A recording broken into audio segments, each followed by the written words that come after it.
पीछे भी करता हूँ। तो दिन रात बस काम ही करते हो क्या? हाँ, बात है कि पैशन को प्रोफेशन बना लो तो हंड्रेड चल रही है। मेरे कैटेगरी तो कुछ ही नहीं।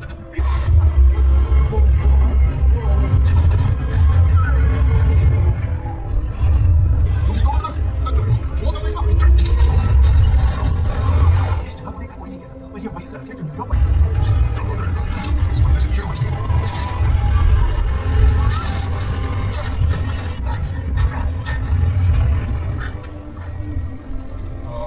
जल्दी बाहर निकलिए ना। निकलना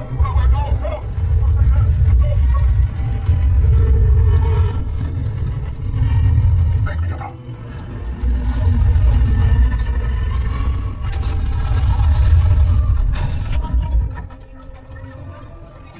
हाय, 30% की बैटरी चाहिए। और आई एम फेयर और 10 मिस्टीरियो तुम्हारे पता मैंने पहले देखा इतना बार किसी थी, पर सच है कि मेरा कोई नाम किसी यार अभी रुकिए आप दुनिया भर की एजेंसीज की साइबर सेल ने सिक्योरिटी को अलर्ट कर दिया है। किसी ने डैमेज कंट्रोल के रेस्ट्रिक्टेड सर्वर्स को एक्सेस किया था, वो भी उन्हीं के स्टेशन के 30 अलग-अलग एम्प्लॉइज की आईडी से। ये खड़े हो जाइए। ये एक असाधारण इंसान है जो ताकतवर है, तेज और फुर्तीला है। तीव्र नीति बात समझे? या आगे बढ़ने से। और ठीक था। आप कमाल की चीज़ है, मैं तुमसे छोड़ देगा। बस बहुत खुश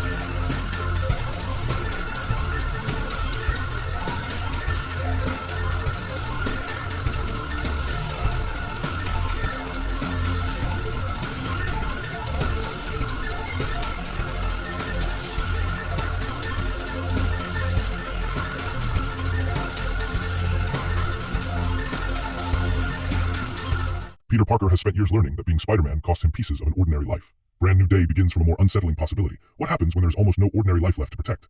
The world has forgotten Peter Parker, his closest relationships have continued without him, and the mask is no longer one responsibility among many. It has become the structure holding his entire existence together. Cinema Deep View looks at Spider-Man, Brand New Day not simply as another chapter in a superhero franchise, but as a test of whether total commitment can become a quieter form of disappearance. That tension gives the title an immediate double meaning. A brand new day usually suggests renewal, freedom, and a clean beginning. For Peter, however, starting again does not mean escaping the past. It means waking inside the consequences of a sacrifice that nobody else remembers. He can move through New York without the burden of public recognition, yet he also moves through a private world in which the people who once defined him no longer know the person beneath the suit. The freedom is real, but it is shaped like isolation. The film's central setup pushes that isolation into Peter's body. As the pressure on Spider-Man intensifies, he begins to undergo a physical evolution that he may not be able to control. This matters because Spider-Man stories have always connected power with responsibility, but responsibility is usually treated as an ethical challenge. Here, it also becomes physical pressure. Peter is not only deciding how much of himself to give. His body appears to be responding to a life in which he has given Spider-Man almost everything. That creates the question guiding this analysis. When Peter devotes his entire identity to being Spider-Man, does the film frame that decision as heroic commitment or as self-erasure that even his changing body can no longer sustain? The distinction is important. Commitment has direction. It means choosing a burden because something beyond the self deserves protection. Self-erasure is different. It can resemble courage from the outside while slowly removing the person who made the choice. Peter still saves people, still answers danger, and still acts from a moral instinct that remains recognizably his. Yet if Peter Parker exists only in the pauses between emergencies, then the victory of Spider-Man may also become the disappearance of Peter. This is where the film's invisible threat becomes more than a convenient enemy. A villain who cannot be seen naturally creates uncertainty around space, trust, and perception. Peter can react to destruction, but the source remains hidden. On a thematic level, that danger mirrors his internal condition. The city sees Spider-Man's actions without knowing Peter. His friends continue their lives without seeing the sacrifice that made their freedom possible. Even Peter may struggle to recognize what his devotion is turning him into. Visibility in this story is not merely about whether an eye can locate an enemy. It is about whether a person can still be understood when every sign of his private identity has been removed. The most revealing conflict may therefore be less about defeating a powerful opponent than about deciding what deserves to survive inside the hero. Spider-Man is the part of Peter that the city needs. Peter Parker is the part that carries memory, affection, regret, and the possibility of a future not measured by the next emergency. A simpler film could treat those identities as rivals and ask him to choose one. A deeper reading asks whether either identity can remain healthy without the other. Brand New Day arrives after a conclusion that transformed loss into an act of responsibility. Peter accepted anonymity because restoring the world demanded it. The moral power of that choice came from its finality. This new chapter begins by examining what finality feels like after the heroic moment has passed. Sacrifice may be noble in the instant of decision, but living inside it is a separate challenge. The applause is gone. The witnesses are gone. What remains is routine, and routine can turn even a meaningful sacrifice into a system of survival. So the film begins under the promise of renewal while carrying the weight of a life deliberately erased. Its deepest pressure is not simply that Peter is alone. It is that loneliness may now feel useful to him because it allows Spider-Man to operate without interruption. The danger is not only what this choice takes away, it is how easily Peter may begin to mistake that absence for purpose. Before judging where the movie takes that idea, the first task is to understand the experience it offers on the surface, and the expectations created by a Spider-Man story that calls isolation a new beginning, the immediate surprise of Spider-Man. Brand New Day is how little it behaves like a victory lap. The title promises renewal, the costume announces a cleaner beginning, and the film's place in the larger franchise suggests a fresh phase. Yet its first impression is defined less by expansion than by subtraction. Peter has fewer relationships, fewer places where he can stop performing, and fewer reasons to imagine a future beyond the next emergency. The result feels more mature not because it becomes relentlessly dark, but because it understands that adulthood often turns dramatic choices into ordinary routines. That shift changes the genre balance. The film still offers the movement, humor, physical spectacle, and sudden reversals expected from a major superhero release. It also brings Spider-Man closer to the streets of New York, where danger feels connected to neighborhoods, daily work, and people who cannot be reduced to pieces on a global strategy board. Yet the movie does not remain a simple street-level adventure. Its invisible threat and Peter's physical transformation pull it towards psychological thriller territory, while the return of people from his former life gives the story the tension of an unfinished relationship drama. These elements do not always sit together comfortably, and that is both the film's attraction and its first limitation. Brand New Day wants the audience to enjoy the agility of Spider-Man while worrying about what that agility is costing Peter. It wants familiar characters to produce warmth without canceling the loneliness created by No Way Home. It wants a threatening mystery, comic friction, franchise connections, and an intimate emotional question to share the same space. At its best, the mixture makes the movie feel unstable in a productive way. At weaker moments, the machinery becomes visible, and one can feel the screenplay arranging people and complications because a large sequel is expected to keep several doors open at once. Destin Daniel Cretton's direction supports that intention by giving bodies and spaces more weight than the previous films often allowed. Peter's movement can still be elastic and exhilarating, yet the camera is also interested in the moment after impact, when confidence falls away and a choice has to be made. New York is not merely a route between set pieces. It becomes a collection of distances Peter can cross physically, but not emotionally. That visual emphasis helps the quieter passages feel connected to the action rather than suspended between it. The strongest immediate quality is Tom Holland's control of that divided tone. His earlier version of Peter often moved quickly from embarrassment to excitement, as though thought and emotion arrived at the same speed as his reflexes. Here, the performance creates more distance between what Peter feels and what Spider-Man allows others to see. The humor remains, but it often functions as pressure release rather than personality alone. A pause before response, a glance held after someone turns away, or a sudden return to movement can communicate that Peter is constantly editing himself. Holland does not need to make the character joyless to show that joy now requires effort. Zendaya's presence sharpens this effect because MJ is not simply a reward waiting for Peter to restore the past. She represents a life that has developed beyond his private version of it. The emotional tension does not come only from whether she might remember him. It comes from whether Peter can accept that love does not give him ownership over another person's interrupted history. Their connection gives the movie its most human pressure, especially when familiarity appears without a complete explanation. The scenes work because the film allows recognition and distance to exist together rather than treating memory as a switch that will automatically repair everything. The newer relationships provide a different kind of energy. Frank Castle's uncompromising approach places Peter's moral instincts under immediate stress, creating friction that is more useful than a conventional team-up. Their contrast is not merely about methods. It asks whether Peter's refusal to become harder is a practical weakness or the principle preventing his pain from remaking him. Sadie Sink's character adds another unstable element, carrying emotional importance without initially explaining exactly how she fits into Peter's changing condition.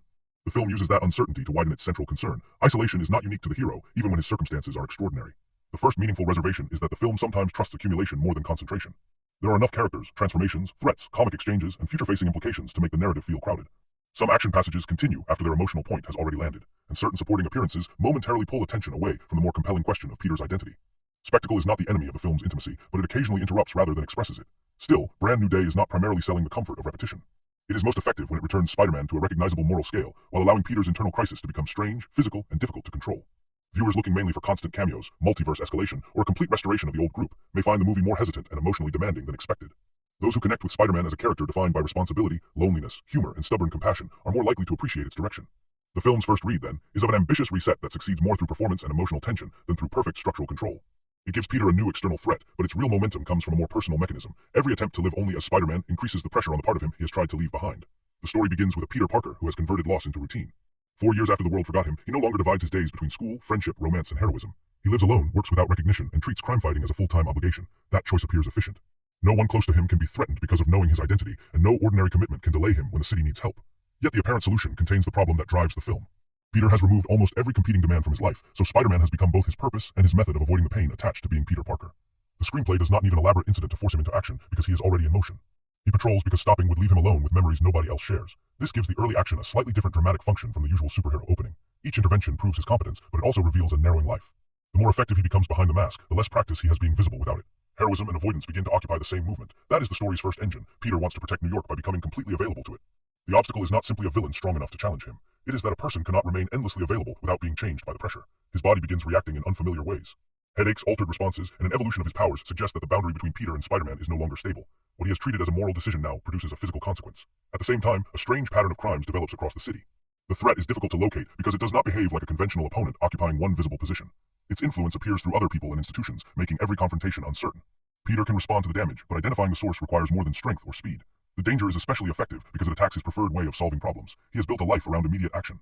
This enemy demands interpretation, patience, and trust, precisely the capacities his isolation has weakened. The early involvement of Mac Gargan, the Scorpion, gives the mystery a recognizable surface. Peter knows how to read a criminal with a personal grievance and a physical advantage.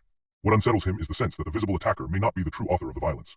The situation begins pointing toward the Department of Damage Control and the systems surrounding enhanced individuals, widening the conflict beyond one returning adversary. This is where the film's central want becomes more complicated. Peter says, through his actions, that he wants to keep everyone safe. Beneath that goal sits a quieter desire to make his sacrifice permanent and meaningful. If the people he loves are happy without him, and if the city continuously needs Spider-Man, then his loneliness can be interpreted as proof that he made the correct choice. Reconnecting with MJ or Ned would threaten that explanation. It would require him to admit that sacrifice does not eliminate desire, and that protecting someone from pain can also deny them the ability to choose what risks they are willing to share. The film therefore keeps his old relationships close enough to disturb him, but not close enough to provide easy comfort. MJ and Ned have continued living inside a history from which Peter has been removed. He can observe evidence of the bond they once shared, yet he cannot simply step back into it. His private knowledge creates an emotional imbalance. He remembers what they meant to one another while they encounter him without the same context. The tension is not built around whether he can deliver the correct explanation. It comes from whether he has the moral right to disrupt lives that have already reorganized themselves around his absence. His choice at the end of the previous film was not merely a magical accident. It was an attempt to give MJ and Ned safety at a cost he accepted for them. The new film pressures that decision without immediately declaring it mistaken. Peter's longing is real, but longing alone does not make reconnection responsible. The story gains momentum from the distance between what he emotionally wants and what he believes his duty permits. The choice that locks him more deeply into the plot arrives when the bodily changes and the citywide threat become impossible to treat as separate problems. Peter initially approaches each symptom as something to manage while continuing his patrols. This is consistent with his new identity. If his body hurts, he adjusts. If a power behaves unpredictably, he compensates. If a crime pattern grows stranger, he works longer. Asking for help would mean admitting that full-time Spider-Man is not a complete system.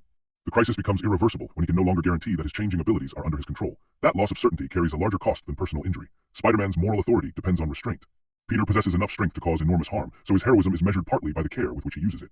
A physical evolution that intensifies or alters his responses threatens that discipline. The possibility that he might misjudge a movement, react too forcefully, or become influenced by the same unseen power he is pursuing transforms every rescue into a test. Failure would not simply mean losing a fight. It could mean becoming another source of danger in a city that trusts the mask more than it knows the person. This pressure forces Peter toward people he would rather keep at a distance. Bruce Banner represents one obvious route because his life has been shaped by the relationship between identity, emotion, and physical transformation. Peter approaches the situation as though he needs a diagnosis. The deeper challenge is accepting that control may require relationship rather than isolation. The meeting matters less as a crossover connection than as a confrontation between two people whose bodies refuse to remain separate from their emotional pressure. Frank Castle creates the opposite pressure. Where Banner reflects the danger of losing control, Castle represents the temptation to simplify responsibility. Both men respond to a violent city, but their moral boundaries are radically different. Peter's refusal to use permanent force is not an ornamental rule. It is one of the remaining structures connecting Spider-Man to Peter Parker. When his body becomes less predictable and the enemy becomes harder to identify, Castle's certainty can look efficient. The story uses that contrast to ask whether Peter's compassion can survive when restraint makes his task slower, riskier, and more painful. The key relationship driving the narrative is therefore not limited to a single partnership. It is the unstable relationship between Peter and every person who challenges his belief that he must operate alone. MJ and Ned expose the emotional cost of his decision. Banner exposes the physical danger of suppressing one side of the self. Castle tests the ethical line Peter claims he will not cross. The mysterious new figure connected to the spreading crisis introduces the possibility that his transformation belongs to a larger pattern he does not yet understand. Each relationship applies pressure to a different part of the same defense, the idea that Peter can protect everyone by removing himself from their lives. The crimes increase the demands on Spider-Man. Increased activity worsens the transformation.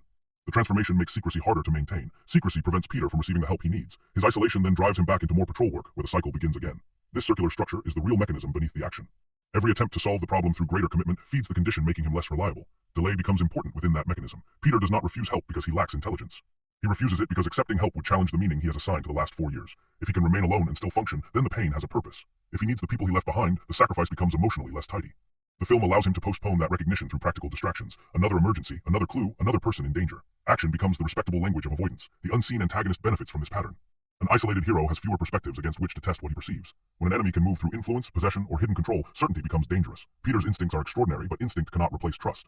The threat does not merely conceal itself from his eyes. It exploits the structure of a life in which no one is close enough to notice when he begins behaving differently. That possibility raises the cost of failure beyond the immediate attacks. If Peter loses control of his changing body, the enemy gains access to one of the city's most powerful defenders. If he withdraws further, he becomes easier to manipulate. If he reconnects carelessly with the people he loves, he may pull them back into danger. Peter is not searching for a path with no consequences. He is searching for the consequence he can live with. The film story engine is strongest when it recognizes that this is the true inheritance of the previous ending. Peter did not receive a clean slate. He inherited responsibility without recognition, love without mutual memory, and power without a stable private identity. The new threat turns those emotional conditions into practical weaknesses. It attacks a hero who has mistaken self-sufficiency for safety, and asks whether he can change before his body, his enemy, or his own loneliness makes the decision for him. By the time the narrative approaches its decisive revelations, the important question is no longer simply who is directing the strange crimes. It is what Peter's response to uncertainty reveals about the person beneath the mask. Pressure has begun stripping away the efficiency of his new life. What remains is the choice he has delayed for years, whether protecting others requires his disappearance, or whether the refusal to be known has become another danger he must finally confront. Peter Parker's visible goal is almost impossibly simple. Protect New York for as many hours of the day as his body will allow. 4 years after the world forgot him, he has removed nearly every competing obligation from his life and devoted himself to being Spider-Man full-time. From the outside, that can look like discipline. Under pressure, it begins to resemble a defense mechanism. Peter does not merely want to stop crime. He wants usefulness to silence grief, because usefulness can be measured while loneliness cannot. The city gives him problems he can reach with a web. His private life gives him absences he cannot repair without risking the meaning of his sacrifice. His less visible need is not simply companionship. It is permission to exist as someone whose value is not earned through rescue. Peter has spent so long connecting love with danger that ordinary closeness now feels morally suspicious. If he wants MJ back in his life, he must confront the possibility that his desire could disturb the safety he chose for her. If he stays away, he can describe the pain as responsibility. That makes isolation emotionally efficient. It hurts, but it also protects him from asking whether he made a noble decision once and then turned it into a permanent excuse. This is Peter's central contradiction. He believes responsibility means accepting consequences, yet he avoids one of the most difficult consequences of his choice, continuing to live as a complete person afterward. The mask allows him to be generous without being vulnerable. He can enter a stranger's crisis, offer everything, and leave before anyone asks what he needs. That pattern preserves the heroic image while starving the human being inside it. The film's pressure comes from making that arrangement physically and emotionally unsustainable. Tom Holland communicates this division by changing Peter's rhythm rather than abandoning the character's familiar energy. Spider-Man can still respond quickly, joke under stress, and convert fear into movement. Peter is slower. He seems to measure what can safely be revealed before allowing a sentence or expression to escape. The distance between those rhythms tells us that the mask is no longer hiding only a name. It is hiding exhaustion, longing, and the fear that being known will undo the only structure he trusts. Holland is most persuasive when confidence appears as something Peter activates rather than naturally possesses. The film does not present his wound as a single traumatic memory waiting for one emotional speech. It is a pattern built from repetition. Peter sees people he loves continuing without him. He protects citizens who may never know what he gave up. He returns to a private space where success cannot become intimacy. Together, those experiences create a life in which self-denial begins to feel normal. The danger is that Peter stops recognizing it as a choice. He starts treating loneliness as part of the costume. MJ applies the most precise pressure because she represents both what Peter wants and what his moral logic tells him to avoid. The film does not reduce her to a lost prize. She has her own direction and emotional boundaries. Peter remembers a history that she cannot access in the same way, producing an imbalance that affection cannot automatically solve. His knowledge gives him emotional certainty, but it does not give him authority over her present life. That distinction forces him to examine whether protecting someone includes respecting the person she has become without him. Zendaya strengthens this tension through control. MJ's intelligence has always appeared partly as suspicion, the instinct to study a room before trusting it. Here, that quality gives her encounters with Peter an unusual charge. Familiarity may register in fragments, but the performance does not turn those fragments into instant restoration. A held look can suggest curiosity without promising memory. A warmer response can coexist with caution. Zendaya lets the audience feel the possibility of connection while preserving MJ's independence, preventing Peter's longing from becoming the only emotional truth. Their relationship exposes Peter's deepest fear, not merely that MJ could be harmed, but that she could choose a life in which he no longer belongs. Danger is easier for Peter to confront than another person's freedom. A villain can be resisted. A choice made by someone he loves must be respected. His restraint around MJ can therefore be read as both maturity and avoidance. He refuses to force the past upon her, which is ethically serious. He also uses that seriousness to delay the vulnerability of telling the truth and accepting whatever answer follows. The opposing force works on several levels. The unseen threat challenges Peter's ability to identify where danger begins. His changing body challenges his belief that discipline alone can maintain control. Most importantly, Peter's self-deception converts each external problem into confirmation that he should become more isolated. Because the danger is difficult to see, he assumes he must rely more heavily on himself. Because his powers are changing, he hides the instability until he understands it. Every protective instinct pushes him toward the condition making him easier to break. Bruce Banner functions as a warning against that logic. His presence carries the history of a man whose physical power cannot be separated from emotion, identity, or fear. The useful contrast is not that Banner possesses a simple answer Peter lacks. It is that he understands control as an ongoing relationship with the self, not a switch secured through willpower. Peter approaches transformation as another technical problem to overcome. Banner's experience suggests that denying part of oneself often gives that part more destructive power. The pressure he applies is quiet but severe. Peter may not save himself by treating Peter Parker as the weakness in Spider-Man. Frank Castle tests the opposite side of Peter's identity. Where Banner complicates control, Castle simplifies action. He sees a dangerous world and responds with certainty, reducing hesitation by removing moral options Peter considers essential. Their friction matters because Peter is tired enough to understand the appeal of that certainty. Restraint requires patience, and patience becomes harder when an invisible enemy keeps raising the cost.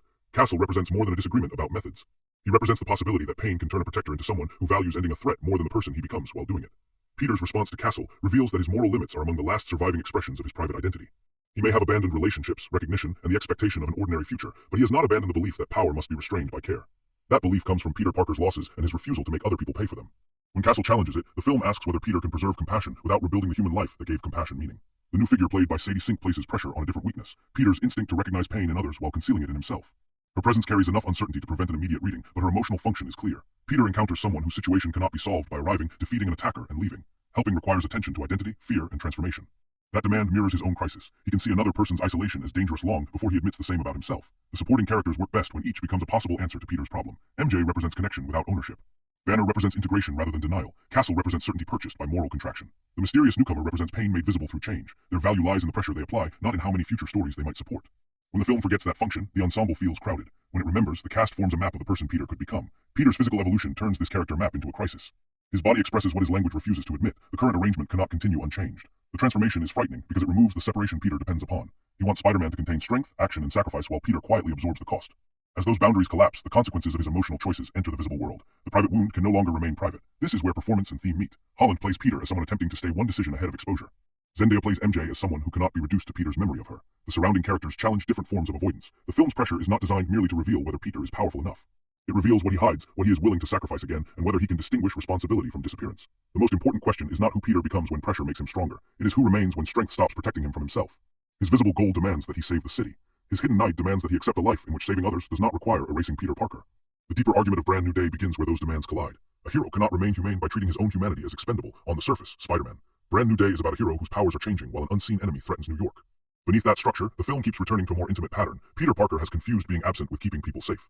His sacrifice removed him from the memories of those he loved, but the years that followed turned a single painful decision into a complete way of living. The movie's central thread is not simply whether Peter can control his transformation. It is whether he can recognize that control has already shaped his entire identity. The title appears to promise a clean beginning, yet the film repeatedly shows that Peter has not truly begun again. A new beginning requires some willingness to enter an unknown future. Peter instead organizes his life around preserving the meaning of the past. He continues protecting the city because responsibility remains real, but he also uses that responsibility to avoid the uncertainty of becoming someone new. He is active every day without necessarily moving forward. That contradiction gives the phrase, Brand New Day, a slightly painful irony. Peter's circumstances have changed completely, but his emotional attention remains directed toward people and relationships that no longer exist in the same form. He knows what MJ and Ned once meant to him. They know only the lives they have built since forgetting him. Peter therefore occupies a private timeline that nobody else can confirm. To him, the past is emotionally present. To them, it is an empty space. Memory becomes more than a missing collection of facts. It determines who has the power to define a relationship. Peter remembers shared danger, affection, mistakes, promises, and sacrifice. That knowledge creates the temptation to believe he understands what everyone should want, yet the film gradually separates memory from entitlement. Remembering that someone loved you does not guarantee that you can return and demand the same place in that person's present. Peter's memories are emotionally valid, but they do not erase the independence of the people who continued without him. This is why his loneliness cannot be resolved by simply restoring the old group. The deeper issue is not access to friendship. It is Peter's belief that connection and protection are mutually exclusive. He imagines two possible lives. In one, he is close to the people he loves and exposes them to danger. In the other, he remains alone and keeps them safe. The film's underlying pattern challenges that division by showing the dangers created by isolation itself. A Peter who trusts nobody has fewer emotional anchors, fewer perspectives, and fewer people capable of recognizing when something inside him has changed. The physical transformation gives visible form to that hidden imbalance. Peter has attempted to divide himself into useful and vulnerable parts. Spider-Man receives the strength, movement, humor, courage, and responsibility. Peter Parker is left to carry grief in private. That arrangement can function only while the boundary between the two identities remains stable. Once his body begins changing beyond his control, the separation collapses. The mask can no longer contain the consequences of the life beneath it. The transformation is therefore not merely an upgrade or a new obstacle. It asks what happens when a person treats emotional pressure as irrelevant until the body refuses to cooperate. Peter's powers have always translated inner responsibility into outward action. He senses danger and responds. He possesses strength and must decide how carefully to use it. Here, the same connection becomes disturbing. His body begins expressing a truth his conscious routine has suppressed. He cannot remain endlessly useful while pretending that loss has no continuing effect. Control is one of the movie's most important supporting ideas because Peter defines it too narrowly. He believes control means continuing to perform despite discomfort. A power changes, so he compensates. A movement becomes uncertain, so he concentrates harder. An emotional encounter unsettles him, so he returns to patrol. This version of control is based on concealment. As long as nobody sees the difficulty, Peter can tell himself the system still works. The film offers another understanding. Control may require recognition rather than suppression. It may begin with admitting what is happening, allowing another person to observe it, and accepting that self-knowledge is not the same as solitary discipline. That possibility threatens Peter because it would make dependence part of his responsibility. He is comfortable giving help. Receiving it would require him to reveal the person whose needs he has treated as dangerous. The unseen villain extends this argument into the external conflict. A visible enemy gives Peter a target. He can judge distance, read movement, and direct force toward a known source. An enemy who cannot be seen removes that certainty. Damage appears without providing a stable object to strike. Other people may be influenced, manipulated, or placed between the hero and the real threat. Peter's most immediate abilities become less reliable because action arrives before complete understanding. This threat reflects his emotional life with unusual precision. Peter is surrounded by the effects of something others cannot see. Nobody remembers the history shaping his behavior. MJ and Ned can observe his present actions without sharing the emotional evidence behind them. The city knows Spider-Man through rescues and destruction, not through the private cost that produces them. Peter himself sees the symptoms of his transformation without fully understanding the pressure beneath them. Across every level of the story, consequence becomes visible while cause remains hidden. The film does not suggest that invisibility automatically means evil. Peter's private sacrifice is also invisible, and it began as an act of love. The problem appears when invisibility prevents accountability and connection. The villain benefits from being impossible to locate. Peter's pain gains power because it remains impossible for others to name. His anonymity protects people, but it also prevents them from deciding how they wish to respond to him. The movie's pattern is not that everything hidden must be exposed. It is that hidden power becomes dangerous when no relationship can test or challenge it. Peter's living space reinforces this reading. His apartment is less a home than a station between patrols, filled with the practical remains of a life organized around Spider-Man. Equipment, screens, unfinished routines, and ordinary clutter suggest activity without settlement. The space contains evidence that Peter survives there, but less evidence that he expects to grow there. It protects his secret identity while revealing how little of an identity remains beyond the secret. New York provides the opposite image. The city is crowded, moving, noisy, and full of lives crossing one another. Peter can travel across it with extraordinary freedom, yet his movement often keeps him above or outside ordinary connection. Spider-Man can reach almost any emergency, while Peter struggles to cross the smaller emotional distance between himself and another person. Physical mobility becomes a contrast to emotional suspension. He is never still, but he remains trapped inside the same decision. That spatial contradiction gives his web swinging a different meaning. The web is a tool of connection. It attaches Peter to buildings, allows him to redirect momentum, and keeps him from falling by creating temporary relationships with the environment around him. Yet the person using it has designed a life around permanent detachment. The hero's most recognizable power depends upon reaching outward, while Peter's emotional strategy depends upon cutting ties. The movie appears to ask whether responsibility can exist without mutuality. Peter's traditional moral code emphasizes what the powerful owe to others. Brand New Day does not reject that principle. It adds a complication. Responsibility also requires acknowledging that other people possess agency. Peter cannot decide every risk for MJ simply because his fear is understandable. He cannot protect the city effectively if he hides information that could make him unsafe. He cannot preserve his compassion indefinitely while denying himself every relationship that nourishes it. This does not make his original sacrifice meaningless. The film is careful not to reduce the end of No Way Home to a mistake that must be reversed. At the moment Peter made the choice, the danger was immediate and the cost was necessary. The deeper question concerns what he did afterward. A sacrifice can be morally justified without becoming a permanent model for living. Peter's difficulty is that changing course feels like betraying the seriousness of what he gave up. Grief often creates this kind of loyalty to pain. Moving forward can feel like admitting that the lost person, relationship, or former self no longer matters. Peter protects the past by refusing to build a future that might replace it. His devotion to Spider-Man allows him to honor everyone he could not save, but it also keeps him close to the emotional conditions of those losses. The film suggests that healing is frightening partly because it removes pain from its position as proof of love. MJ's presence complicates that pattern because she is neither a symbol waiting to be recovered nor a simple reminder to move on. She embodies the difference between remembering a person and meeting who that person is now. Peter must decide whether he sees her as an individual in the present or as the final missing piece of his previous life. The more honestly he recognizes her independence, the less possible it becomes to imagine restoration as a return to exactly what existed before. This is where the movie remains productively ambiguous. Peter's distance can be interpreted as respect, fear, or both. His full-time heroism can be read as extraordinary service and emotional avoidance. His transformation may be a threat, but it may also force a necessary evolution that his chosen routine would never permit. Even the invisible enemy functions in two directions. It represents danger without a clear source, while also compelling Peter to admit that not every problem can be solved through direct action. The film's central interpretation is therefore not that Peter should stop being Spider-Man in order to become Peter Parker again. That would preserve the same false division in reverse. The deeper possibility is integration. Spider-Man's courage, restraint, humor, and compassion come from Peter. Peter's ordinary needs do not weaken the hero. They provide the relationships and values that keep his power human. The pressure of the story exposes what happens when one identity consumes the other. Peter believes complete devotion will make Spider-Man more effective, yet the transformation suggests that a life without balance eventually changes the nature of the power itself. The city may need Spider-Man, but Spider-Man also needs a Peter Parker capable of being known, corrected, supported, and loved. A brand new day does not require forgetting everything that came before. Peter already lives in a world built upon forgetting, and that has not made him free. Renewal begins when the past is carried without being allowed to dictate every future choice. The movie's guiding question is gradually becoming clearer. Peter's commitment remains heroic because he continues to protect people who cannot thank him for what he sacrificed. It becomes self-erasure when he assumes that protection requires the permanent disappearance of the person doing the protecting. That distinction cannot be settled through an abstract lesson. It must be tested in the film's specific encounters, where framing, movement, silence, performance, and distance reveal whether Peter is truly rebuilding his life or only finding more elaborate ways to remain unseen. The first scene worth placing under the microscope is not a battle. It is Peter's passage between a small neighborhood shop, Aunt May's grave, and the attic apartment where he has built his new life. Nothing in this movement is complicated, yet the film treats ordinary space as evidence. Peter can cross the city with impossible speed, but the places in which he removes the mask feel narrow, provisional, and emotionally unfinished. The visit to buy flowers is staged with a deliberate lack of spectacle. Peter enters as one more customer, without the visual authority Spider-Man receives above the streets. The camera remains close enough to register his restraint, but does not force the scene into a public display of grief. The flowers are a practical object before they become an emotional one. He chooses them, carries them, and continues with the quiet routine of remembering someone the world cannot return to him. The movement to the grave also changes how we understand his full-time heroism. Peter's patrols can look like pure commitment when viewed from a distance. Placed beside this private ritual, they begin to look like part of a repeated cycle. He protects strangers, returns to the memory of the person who taught him what responsibility costs, and then goes back into the city before grief can become conversation. The editing turns service and mourning into neighboring activities. Spider-Man is not simply what Peter does after loss, it has become the route through which he keeps loss active. His apartment completes the idea through production design. The space is functional, cluttered, and arranged around the demands of the suit. Equipment and unfinished tasks occupy more visual attention than anything suggesting comfort or permanence. The room tells us that Peter has improved his ability to operate while neglecting his ability to live. It is less a home than a workshop attached to a place where he sleeps. The attic location intensifies that impression. Peter is physically placed above ordinary domestic life, close to the roofs from which Spider-Man enters the city and separated from the people living below. The vertical position seems ideal for a superhero, but emotionally it resembles withdrawal. He has built a private world at the edge of everyone else. The scene does not need to announce his loneliness because the architecture performs it. Tom Holland's timing inside the apartment is crucial. His movements have purpose when he handles the suit or studies the city. When no task demands attention, the rhythm weakens. A pause near a screen or a glance toward images of MJ and Ned creates a different kind of stillness, one that Peter quickly interrupts by returning to work. The performance shows avoidance through acceleration. He does not collapse dramatically. He finds another useful thing to do. The second scene changes scale completely, the truck chase that pushes the hidden crime pattern into the open. The sequence initially offers the familiar pleasures of Spider-Man in motion. Vehicles create direction, the streets create obstacles, and Peter's abilities allow him to treat a dangerous route as a flexible three-dimensional space. Yet the scene becomes more interesting when the film refuses to give him a stable opponent. The camera's mobility usually supports Spider-Man's confidence. It can travel with him, rotate around him, and preserve the clarity of his movement even when the environment becomes chaotic. In this chase, that freedom is repeatedly complicated by uncertainty. Peter can see the immediate danger, but he cannot confidently identify the intelligence guiding it. The action is clear at the level of bodies and vehicles, while remaining unclear at the level of intention.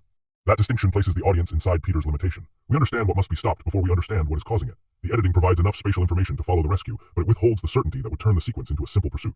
A person who appears responsible may be only a temporary carrier of another will. Every successful intervention can therefore solve the visible problem while missing the source. The truck itself becomes more than a moving obstacle. It is a container whose momentum has been directed by something Peter cannot locate. That makes it a useful image for the film's larger concern. Peter is also moving quickly under pressures he has not fully named. He believes he controls the direction because he continues choosing the next action, yet the pattern of those choices may be carrying him toward a transformation he does not understand. Sound helps maintain this tension. The mechanical force of the vehicle, the interruptions of impact, and the changing city noise keep the threat tangible even when its author remains invisible.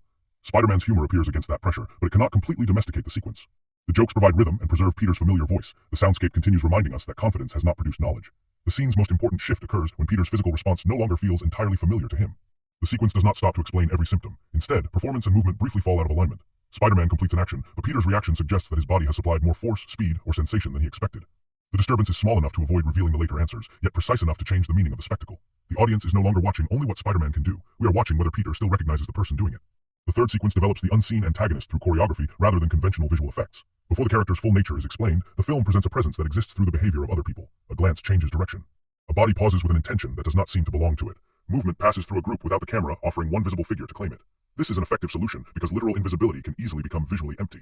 The film instead makes absence readable through reaction. Blocking becomes the evidence of a character the audience cannot yet see. People create space around something without understanding why. Attention travels across the frame as though following an unseen line. The result is not merely a blank area surrounded by effects. It is a pattern of human behavior pointing toward a concealed center. The camera participates by refusing to settle upon the expected source of power. It may begin with the person Peter assumes is responsible, then shift after reaction reveals that the controlling presence has already moved elsewhere. These changes make observation active. The viewer has to read posture, eye line, timing, and negative space rather than waiting for a costume to identify the villain. Sadie Sink's performance is central even when the character's appearance is withheld or displaced. The film builds a personality through rhythm before it provides a complete image. That reverses the usual introduction of a major comic book figure, where design often arrives before interiority. Here, the character first exists as pressure exerted upon the frame. The mystery works not because the movie simply refuses a name, but because it asks how a person can remain a person when expression depends on other bodies. This sequence tests the deep view question from the opposite direction. Peter has made himself invisible socially while remaining highly visible as Spider-Man. The antagonist is physically absent yet increasingly present through influence. Both forms of invisibility create power, but both also damage identity. Peter can act without being known. The hidden presence can act without being held in one body. The scene quietly asks whether identity survives when nobody can connect action to a stable human self. Across these three scenes, the film uses different scales to examine the same pressure. The apartment turns isolation into architecture. The truck chase turns uncertainty into motion. The invisible introduction turns identity into choreography. None of them needs a full explanation to advance the argument. They allow space, editing, sound, and performance to show what Peter has not yet admitted. Losing control begins long before a hero visibly fails. It begins when movement, purpose, and identity no longer belong to the same person. The craft of Spider-Man. Brand New Day works best when several departments express the same contradiction at once. Peter Parker is faster, stronger, and more experienced than before, yet his life has become smaller. The film does not communicate that tension through dialogue alone. Direction, cinematography, production design, editing, sound, visual effects, and performance repeatedly place freedom and confinement inside the same image. Destin Daniel Cretton's most important decision is to keep Peter's emotional condition connected to the physical world. The movie could have treated his loneliness as material for a few quiet scenes placed between action sequences. Instead, isolation shapes how the action is framed. Peter moves through a crowded city while remaining emotionally separate from almost everyone inside it. New York is full of faces, traffic, windows, apartments, shops, and overlapping lives, but Spider-Man often experiences it as a field of emergencies rather than a community in which he belongs. That approach gives the city more dramatic value than scale alone could provide. The streets are not simply obstacles beneath a swinging hero. They represent the ordinary life Peter can observe but struggles to enter. A lit apartment window, a conversation glimpsed from a distance, or a group moving together can carry more emotional force than another skyline because these details remind us that Peter's problem is not access. He can reach almost anywhere. What he cannot easily do is remain. Brett Pollack's cinematography supports this distinction by changing its visual priorities between Spider-Man and Peter. During movement, the camera often treats Spider-Man as a clear graphic shape. The red and blue suit stand strongly against the city, giving him the visual certainty of a comic book figure. He appears readable, energetic, and immediately recognizable. Once the mask comes off, the compositions become less secure.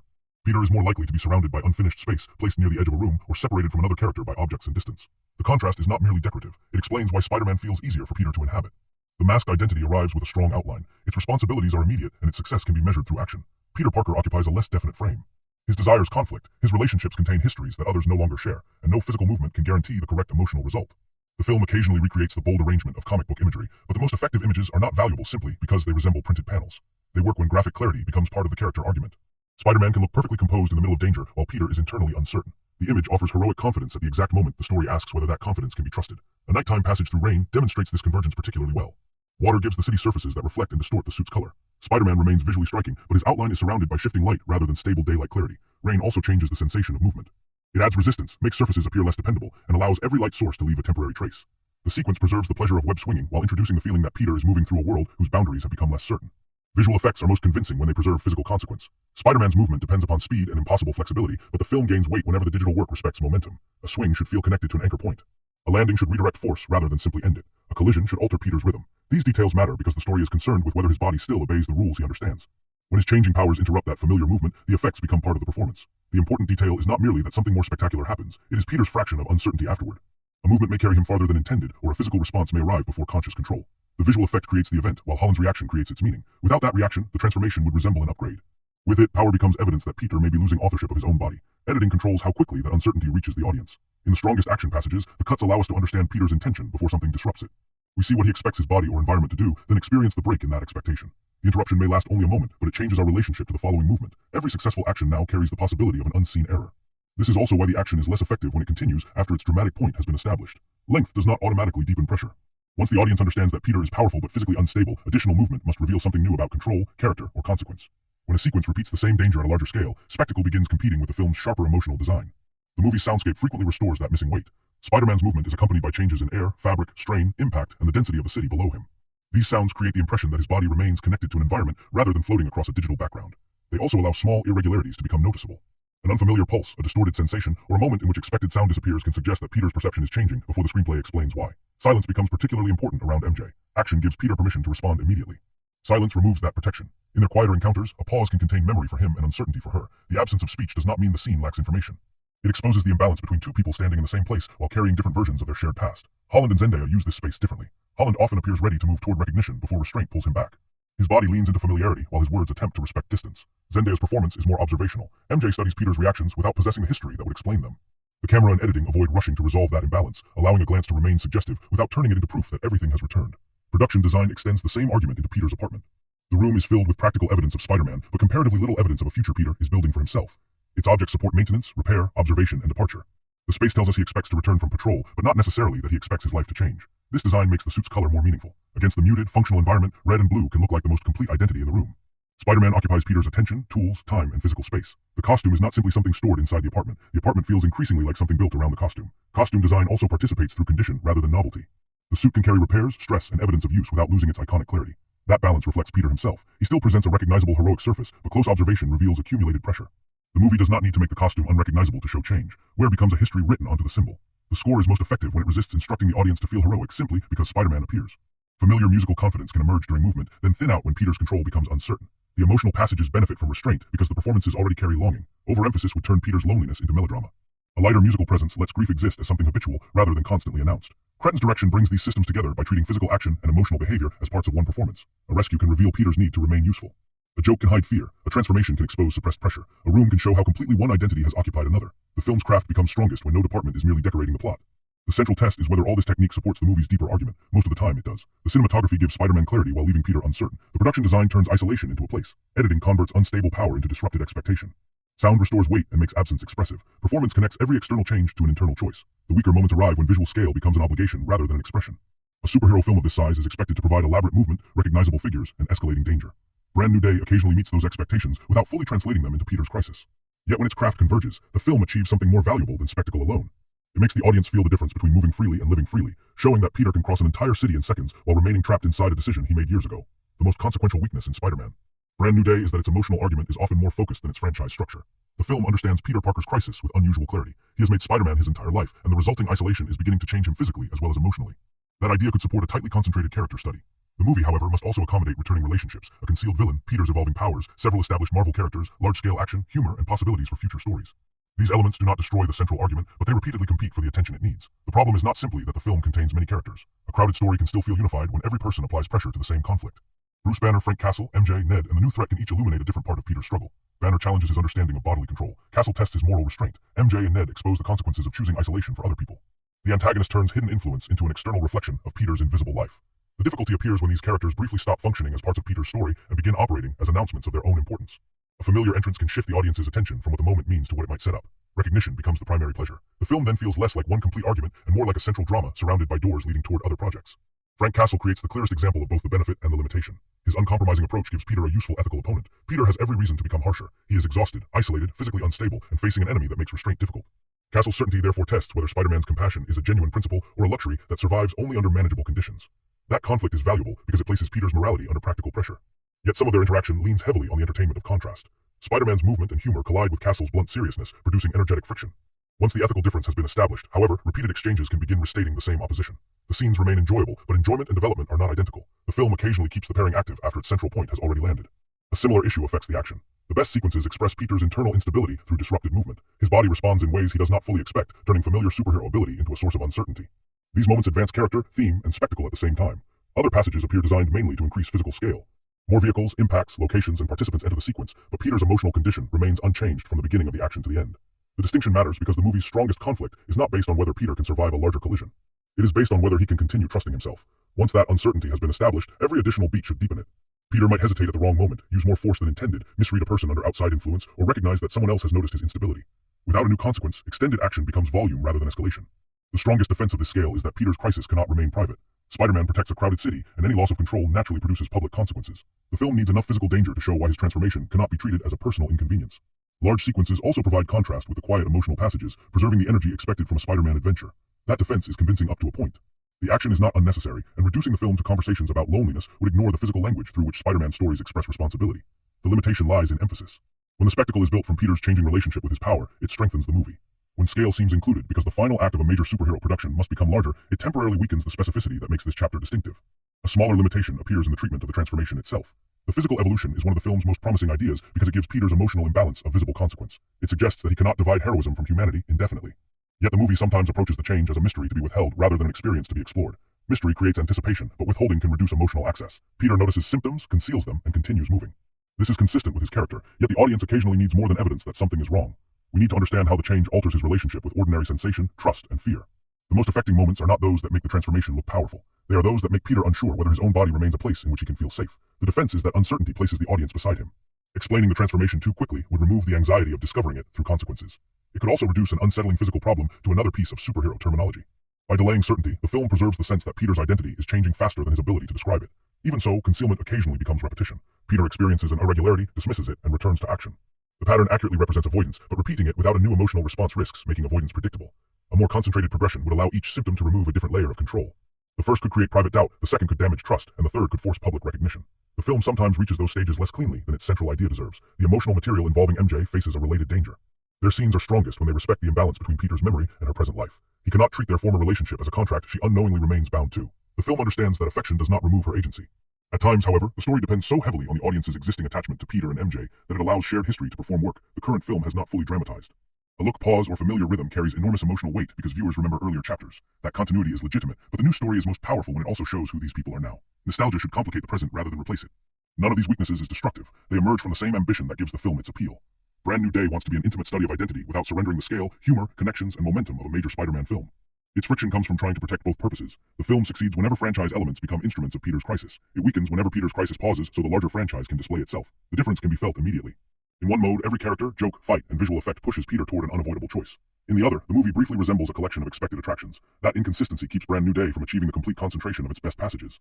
It does not invalidate the story's deeper reading. Instead, it reveals the difficult position of a film, attempting to argue that Peter must become a whole person while existing inside a cinematic universe that continually asks him to become one useful part of something larger. To understand where Spider-Man Brand New Day sits within the larger Spider-Man tradition, it helps to notice what the film chooses not to treat as a fresh beginning. Peter does not receive a new city, a new identity, or freedom from the consequences of the earlier films. He remains in New York, carries memories nobody else shares, and continues acting from the moral lessons that have defined him for years. The reset removes his support system without removing his history. That makes this chapter different from a conventional superhero origin story. An origin usually follows a person discovering power and learning responsibility. Peter has already learned both lessons repeatedly. His problem is that he may have followed responsibility to an unhealthy extreme. The film asks what comes after the hero accepts sacrifice, when the dramatic decision has hardened into a daily lifestyle. Earlier live-action Spider-Man films often balanced heroism against an ordinary life Peter was actively trying to preserve. School, work, friendship, family, and romance created competing demands. The mask interrupted Peter Parker's plans, but those plans still existed. Brand New Day begins from a more severe position. Peter has reduced the conflict by allowing Spider-Man to consume nearly everything else. That difference gives the film a place within a long-running argument about the character. Spider-Man has always been defined by limitation as much as power. He can save a stranger and still disappoint someone waiting for him. He can move effortlessly above the city while struggling with money, trust, time, and guilt below it. His appeal comes from the fact that responsibility never becomes convenient. This film pushes that principle inward. Peter's greatest limitation is no longer simply that he cannot be everywhere at once. It is that he has attempted to solve the conflict by becoming almost nothing except Spider-Man. The apparent maturity of that decision conceals a failure to imagine responsibility as something that can include his own well-being. The 4-year gap after No Way Home matters because it prevents loneliness from feeling like a temporary reaction. Peter has had time to establish habits, build routines, and become highly capable inside his isolation. He is not waiting helplessly for his previous life to return. He has constructed another one. The difficulty is that this new life works operationally while failing emotionally. That places Brand New Day closer to stories about burnout and identity than to a simple tale of recovery. Peter is productive, disciplined, and constantly useful. Those qualities would normally signal progress. Here, they also conceal the disappearance of everything not connected to duty. The film reflects a recognizable modern pressure, the belief that exhaustion becomes acceptable when it can be described as commitment. The physical evolution adds an unusual form of body anxiety to that theme. Spider-Man stories have previously used transformation to explore adolescence, desire, confidence, and fear. This chapter shifts the metaphor toward adulthood. Peter's body is no longer revealing powers that open a new future. It is reacting to years of emotional and physical strain, suggesting that even heroic discipline has limits. That gives the movie a slightly unsettling relationship with the superhero power fantasy. Increased ability is not automatically presented as progress. A new response can make Peter stronger while reducing his confidence that the strength belongs to him. The film therefore treats power as something whose value depends upon control, identity, and moral context. Within the wider marketing to danger and worse at allowing another person to understand him. The film rejects the idea that suffering naturally produces growth. Pain can create insight, but it can also produce habits that resemble strength while preventing change. Its relationship to the wider superhero genre is equally significant. Modern franchise films often promise that every ending leads to a larger beginning. Loss establishes the next adventure, a new character opens another storyline, and closure remains temporary. Brand New Day uses that expectation against Peter. He has entered a new chapter, but the film keeps asking whether a change in circumstances means anything when the character preserves the same emotional wound. The early critical response reflects the tension inside the movie itself. Some readings have emphasized its emotional maturity, loneliness, performances, and more intimate focus. Others have argued that familiar Marvel rhythms, crowded connections, and extended action prevent the film from becoming as distinctive as its central idea promises. Both reactions identify something real. The movie wants to move inward while remaining part of an enormous outward-moving franchise. That conflict does not make its emotional argument irrelevant. It may actually explain why the argument belongs in this particular series. Peter Parker is a character repeatedly asked to connect private pain with public obligation. The larger the surrounding universe becomes, the easier it is for Peter himself to disappear behind the function he serves within it. Brand New Day returns the wider conversation to a fundamental Spider-Man question. Responsibility is necessary, but what keeps responsibility from becoming punishment? Peter has learned how to sacrifice for others. His next stage of growth may depend on learning that preserving a human life includes preserving his own. The film's place in Spider-Man history will therefore depend less on how many future stories it launches than on whether its central change lasts. A new costume, threat, director, and chapter can signal renewal. The deeper renewal would be Peter accepting that an ordinary identity is not an obstacle standing between him and heroism.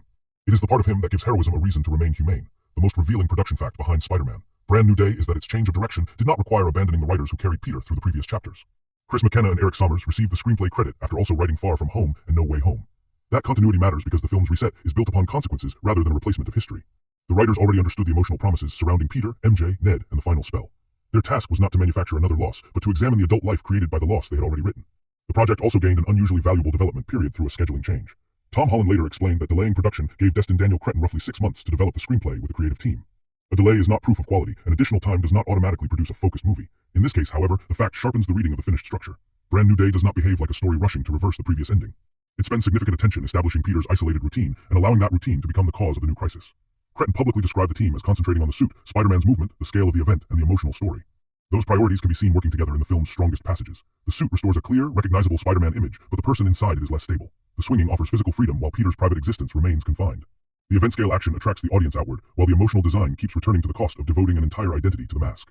That connection is important because a new costume or movement style could easily function as promotional novelty. Here, they help communicate the central contradiction. Spider-Man looks renewed before Peter has genuinely renewed his life. The visual confidence of the hero, therefore, arrives ahead of the emotional confidence of the person. Cretton's stated interest in both movement and feeling helps explain why the movie repeatedly allows a successful physical action to end with a private moment of uncertainty. Production began with substantial location filming in Glasgow, where parts of the city were used for New York streets. Official behind-the-scenes material highlighted an opening action sequence, filmed outside rather than constructing the entire passage through enclosed stages and digital environments. Location filming does not make an action scene automatically authentic, especially in a production that still relies heavily on stunt teams and visual effects. It does, however, provide real surfaces, distances, weather, architecture, and public space for those departments to build upon.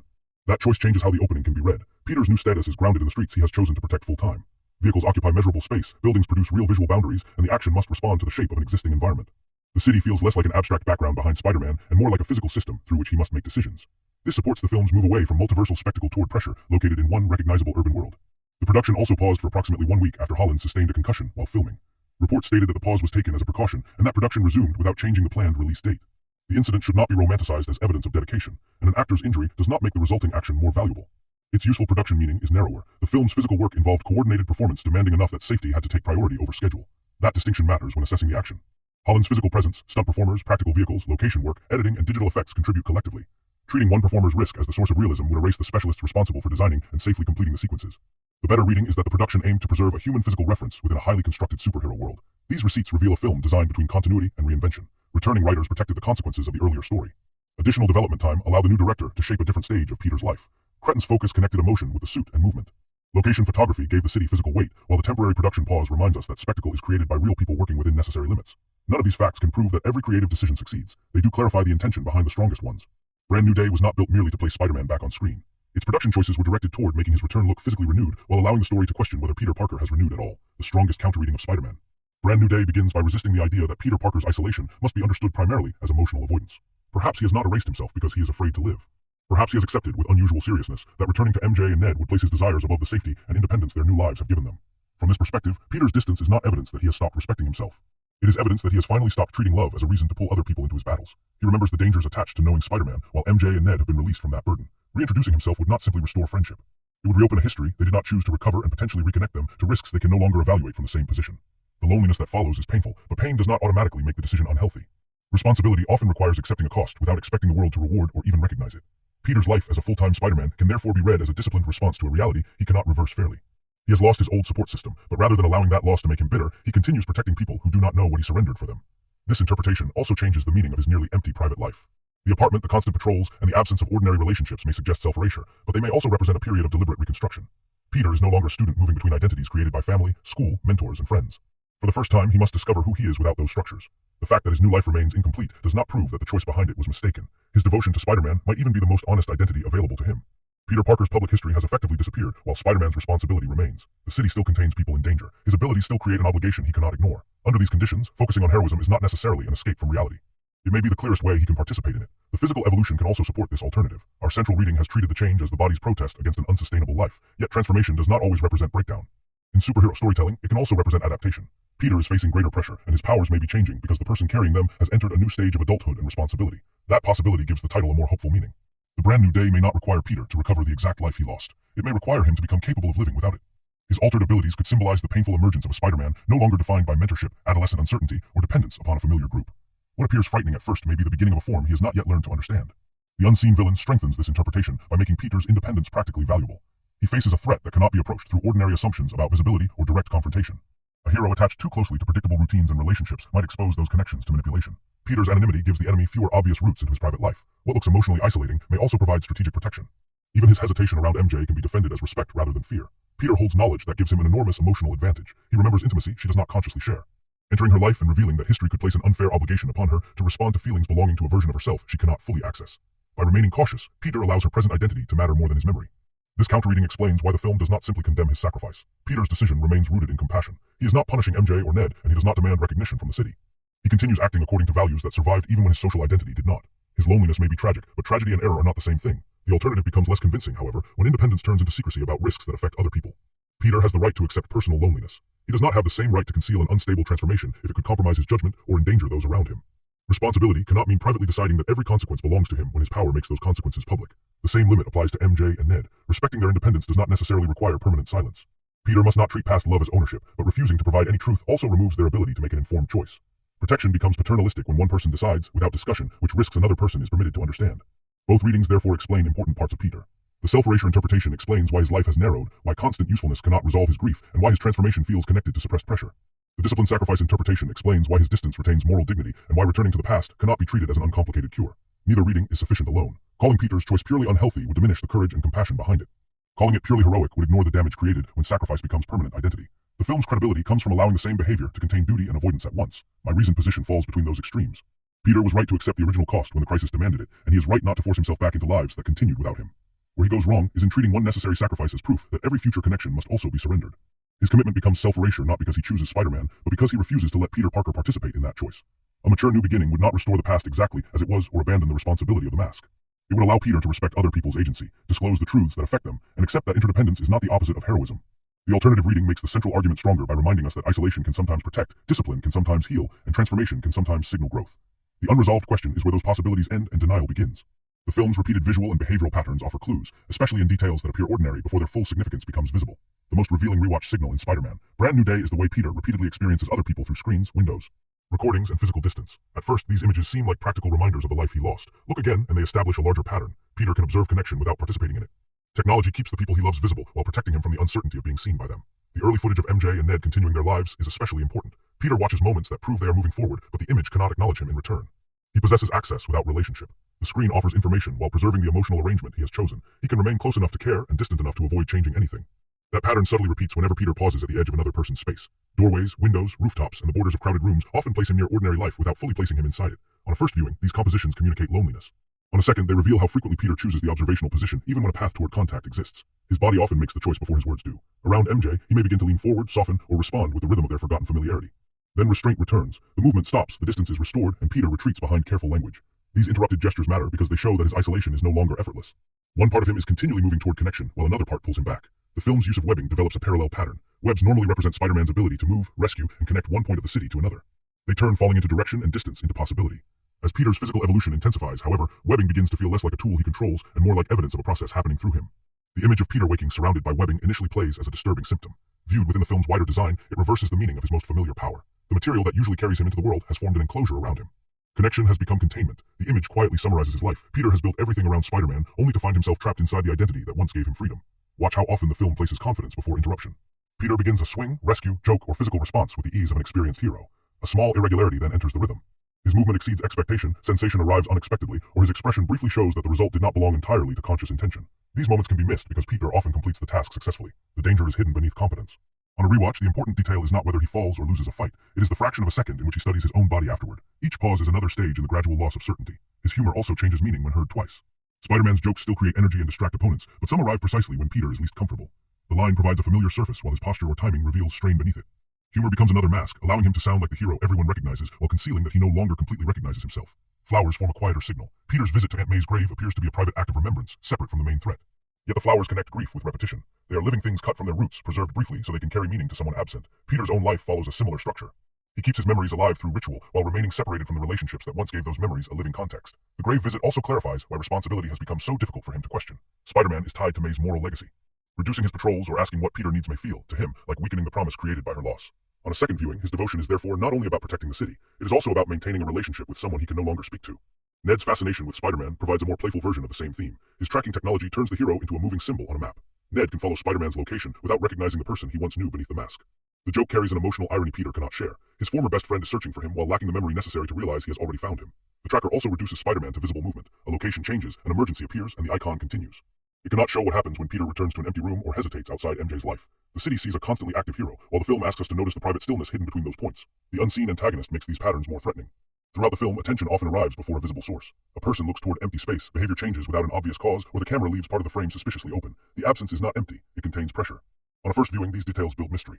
On a second, they encourage us to question every moment in which intention and action seem slightly misaligned. A delayed reaction, an unusual eye line, or a change in posture may carry more information than the apparent center of the scene. The film hides its threat not by removing all evidence, but by distributing evidence across other people's bodies. Peter's story uses the same technique. His pain is rarely announced directly. It appears through routines, interrupted gestures, screens watched alone, jokes delivered too quickly, and spaces designed for departure rather than belonging. The film hides Peter Parker in plain sight, even while Spider-Man occupies the center of the image. These signals suggest that Brand New Day rewards a second viewing through design, rather than surprise alone. The most important clues are not secret names or isolated references. They are repeated forms of distance, enclosure, observation, and interrupted control. Their full meaning depends on the revelations still ahead, but the pattern is already visible. The film keeps turning Spider-Man's tools of connection into evidence of how completely Peter has separated himself from the world. From this point on, the ending, the reveals, and their meaning are all on the table. If you want the film unspoiled, pause here and come back after you've seen it. The decisive turn begins when the invisible threat finally stops being an abstraction. The person moving through other minds is Jean Grey, a young telepath whose attacks have made her appear to be the film's central villain. That impression is strengthened by the cruelty of her most personal deception. She enters MJ's mind and uses Peter's longing against him, briefly allowing him to believe that the relationship erased from the world has somehow returned. The event hurts because it does more than trick Peter. It exposes the fantasy hidden beneath his restraint. He has spent years telling himself that staying away from MJ is the responsible choice, yet part of him still waits for a single sign that will remove the need to choose. Jean gives him that sign in the most convincing form possible, then reveals that it was never MJ's choice. Peter is forced to confront how desperately he wants memory to solve a problem that memory alone cannot solve. This is also the moment when Jean and Peter become true mirrors. Jean can enter other identities because her own has been shaped by fear, pursuit, and the loss of her sister, Sarah. Peter hides inside Spider-Man because Peter Parker's life has become defined by absence. One character survives by occupying other people. The other survives by allowing a public symbol to occupy nearly all of himself. Both are powerful, isolated, and increasingly uncertain about where the person ends and the ability begins. Peter initially responds by doing what he has done throughout the film. He tries to contain the problem.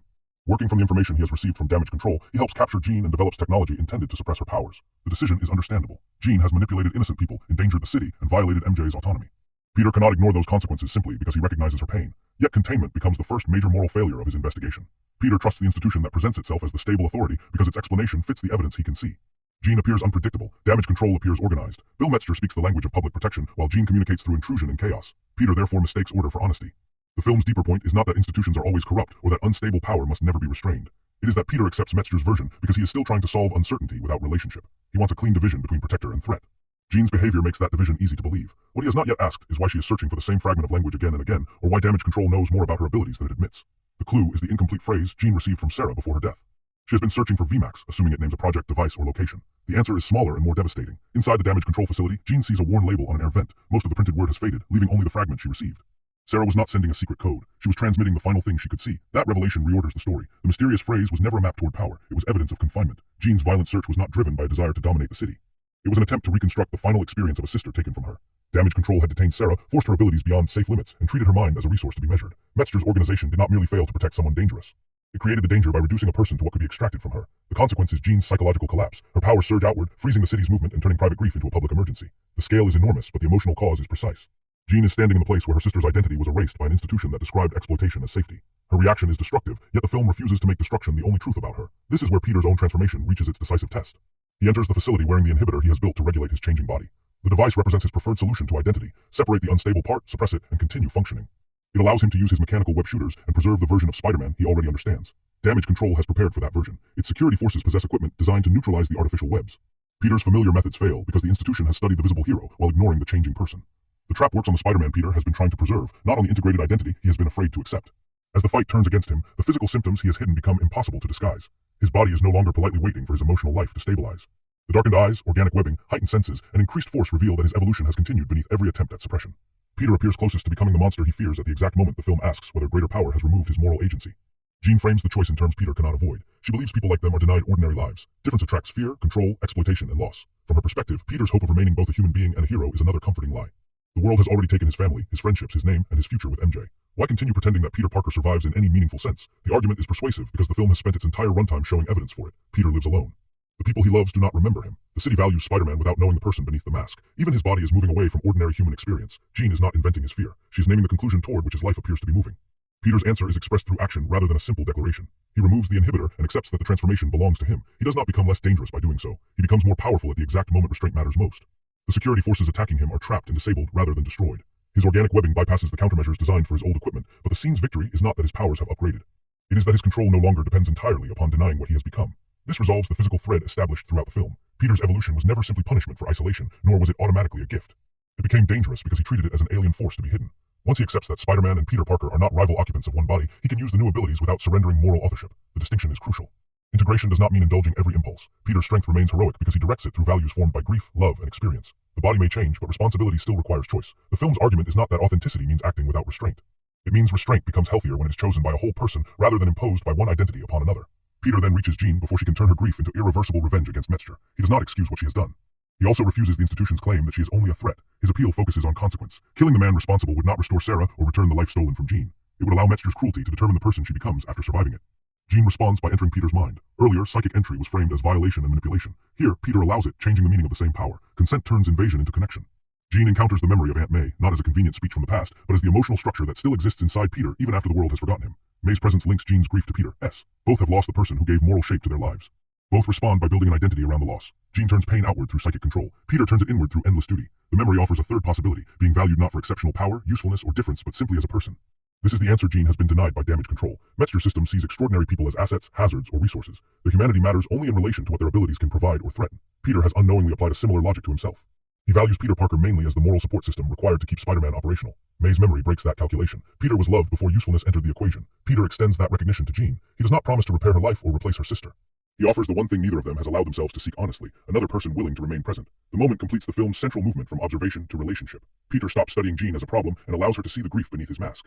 The connection is immediately tested. Frank Castle arrives prepared to stop Jean permanently. A shot intended for her becomes the final measure of Peter's choice. His danger sense warns him, and he moves Jean out of its path, taking the injury himself. The action is familiar for Spider-Man. He places his body between another person and harm. Its meaning is different because Jean has spent much of the film manipulating him and threatening the people he loves. Peter does not save her because she has become harmless or because her pain erases accountability. He saves her because his moral code cannot depend on whether the person in danger has already earned his affection. The consequence is severe. Peter collapses, and the city receives the possibility that Spider-Man may not survive.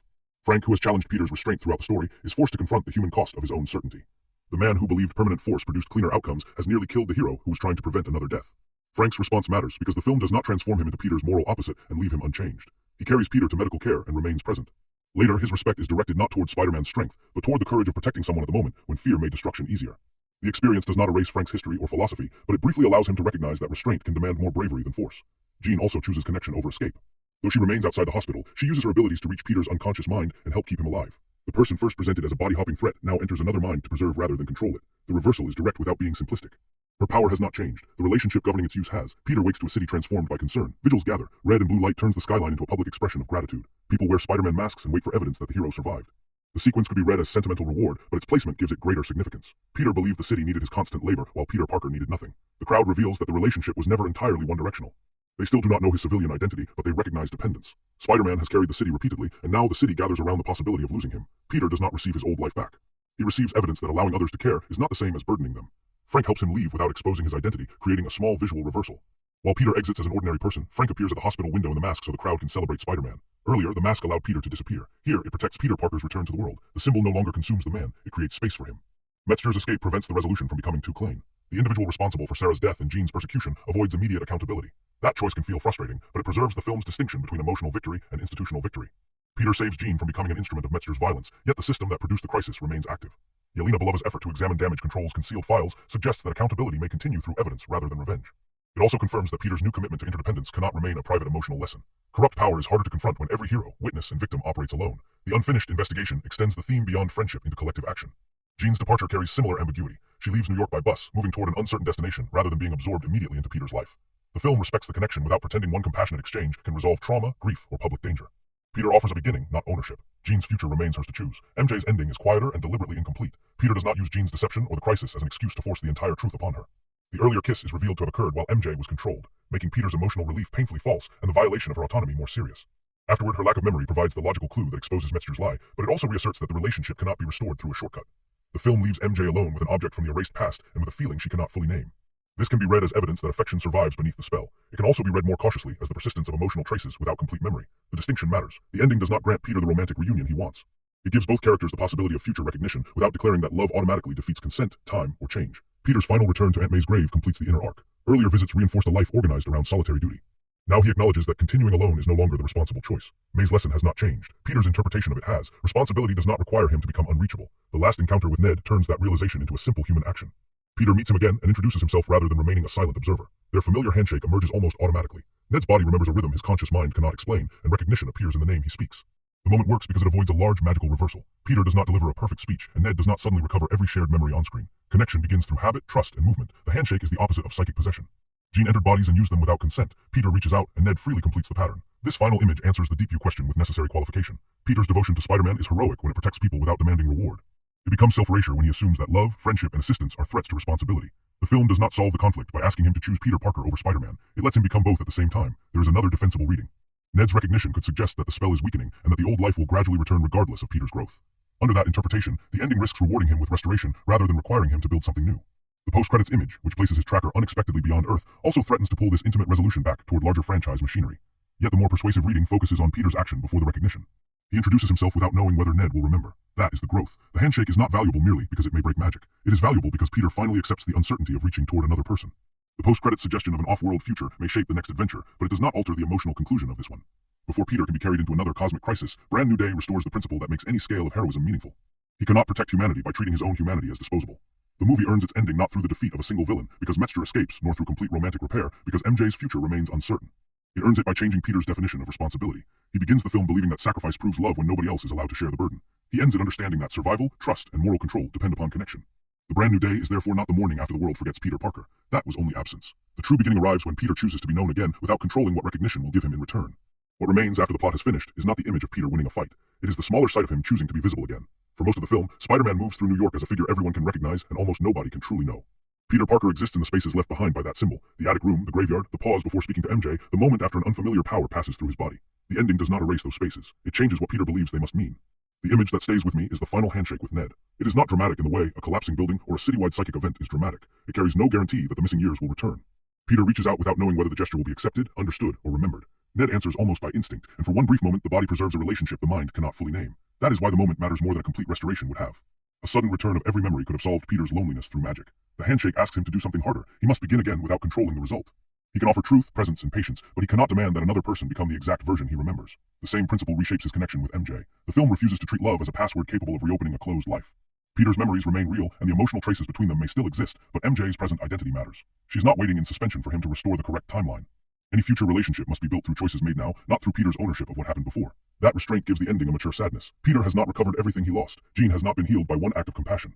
Metzger has not been fully held accountable. Damage Control's failures have not disappeared. Frank Castle has not abandoned every belief that separates him from Peter. The city remains dangerous, and Peter's transformed body still belongs to a future he does not completely understand. Yet the film no longer treats incompleteness as proof of failure. Peter begins the story trying to become a finished solution. He wants Spider-Man to be constantly available, morally certain, physically controlled, and free from relationships that could create hesitation.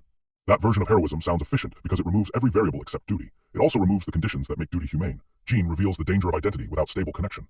Her power allows her to cross the boundaries between people, but grief and exploitation have made those crossings acts of control. Peter's answer is not to deny what she can do. He shows her that power can enter a relationship without destroying the person on the other side. The difference is consent, restraint, and the recognition that another mind is not an empty space waiting to be used. Peter needs the same lesson in reverse. He does not enter other minds, but he has tried to control other people's futures by deciding what they should know and which risks they may choose. His motives are loving. The result is still a life built around decisions no one else is allowed to share. By the end, responsibility becomes less solitary. It means protecting people while respecting their ability to respond, disagree, remain, or walk away. That is the human question the film leaves open. How much of ourselves can we sacrifice for others before sacrifice stops expressing love and begins preventing it? There is no clean universal answer. Some moments demand that a person accept a cost without negotiation. Peter's final choice in the previous story was one of those moments. The danger begins when an emergency decision becomes a permanent identity, and pain becomes the only evidence that the decision mattered. After reflection, the movie grows slightly, because its best ideas continue connecting after the spectacle fades. The organic webbing, the screens, the empty apartment, Jean's movement through other people, MJ's uncertain familiarity, and Ned's final gesture all return to the same conflict between connection and control. The film is not always disciplined enough to keep every franchise element inside that argument, but the argument itself is stronger than the crowded structure surrounding it. The guiding question was whether Peter's complete devotion to Spider-Man should be read as heroic commitment or as self-erasure. The answer is that it becomes both, depending on what the commitment demands. It is heroic when Peter accepts danger, uses power carefully, and protects someone even when that person has frightened or harmed him. It becomes self-erasure when he assumes that being responsible requires him to have no needs, no witnesses, and no place in the lives he protects. Peter does not finish the film by choosing one identity and defeating the other. He accepts that the hero and the person must remain accountable to each other. Spider-Man gives Peter a way to act upon his values. Peter gives Spider-Man the compassion, memory, humor, and restraint that prevent power from becoming another institution of control. Neither side is complete alone. That synthesis is what allows the title to earn some of its promise. The New Day is not clean.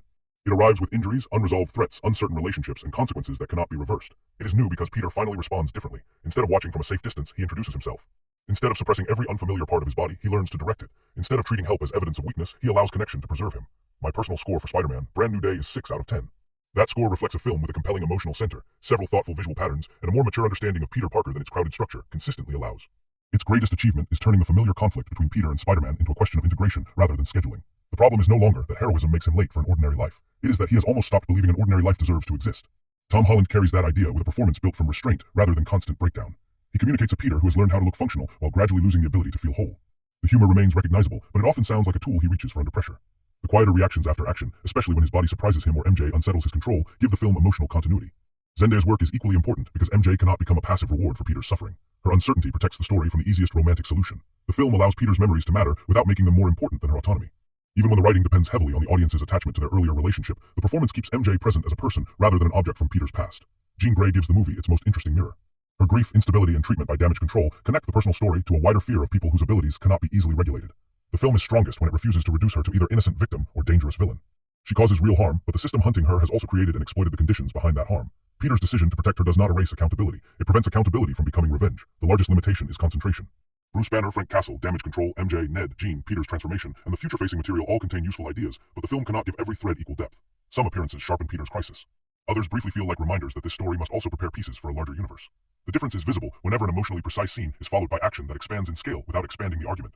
The action remains energetic and often physically readable, but not every sequence carries the same dramatic weight. The best movement reveals Peter's changing relationship with his body. The weaker movement repeats danger after the emotional point has already been understood.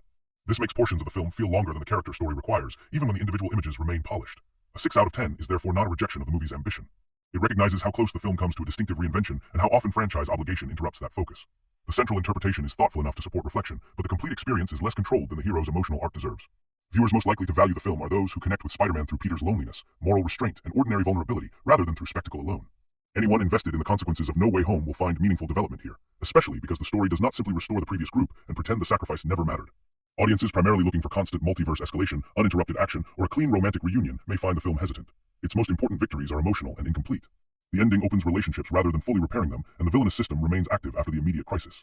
That ambiguity is purposeful, but it may feel unsatisfying to viewers expecting a more decisive franchise chapter. It plays best as a selective cinema recommendation for viewers already invested in this version of Peter. The large action and urban movement benefit from a theatrical screen and full sound, yet the reason to see it is not scale by itself. The performances, pauses, visual echoes, and shifting meaning of the web imagery provide the material that lasts. Its rewatch value is moderate to good. A second viewing can reveal how often Peter is separated by screens and architecture, how his humor conceals uncertainty, and how Jean's influence is signaled through eye lines, pauses, and negative space before the story explains it. The movie rewards attention to design more than a hunt for references. Still, its structural crowding may become more noticeable once the mystery is gone. The most honest verdict is that Brand New Day understands the Spider-Man it wants Peter to become more clearly than it understands how many franchise demands should surround that transformation. It is emotionally intelligent, visually purposeful, and occasionally moving. It is also overfilled, unevenly paced, and too willing to interrupt its strongest human material with obligations that feel imported from outside the central story. Even with those limitations, the film leaves Peter in a meaningful place. He has not recovered a perfect life. He has recovered the willingness to participate in one. That is a smaller victory than saving the city, and perhaps a more difficult one for this version of the character. A mask can protect a person, give shape to responsibility, and help someone become braver than fear would otherwise allow. It becomes dangerous only when the person underneath starts believing there is nothing worth saving behind it. If this deeper look gave you a new way to read the film, you can like the video and subscribe to Cinema Deep View for more movie analysis built around the choices beneath the spectacle.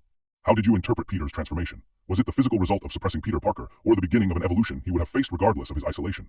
And where does Spider-Man, Brand New Day honestly sit for you? A meaningful new direction for this Peter, or an ambitious but overcrowded chapter that never fully reaches its potential? Cinema Deep View, look closer and the movie changes.